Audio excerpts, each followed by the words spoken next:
Hi, ako nga pala si Daryl J. Espineda ng 7 Resilient. Ipapakita ko sa inyo ang safety procedure ng darating na bagyo. Manood ng balita para malaman natin kung kailan darating ang bagyo para maging handa tayo. Ihanda ang gamit, ihanda ang kandila, flashlight, i-charge at ang cellphone para in case na mag-brownout o mawalan ng kuryente sa bahay, meron tayong komunikasyon at ilaw.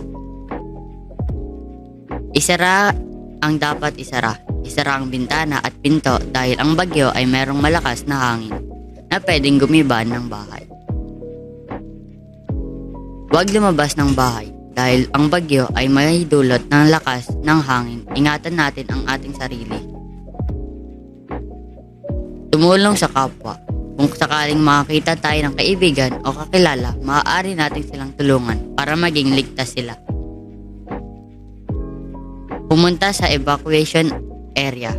Pag di na kaya at may baha na, pumunta na agad sa malapit na evacuation zone para maingatan ang ating pamilya.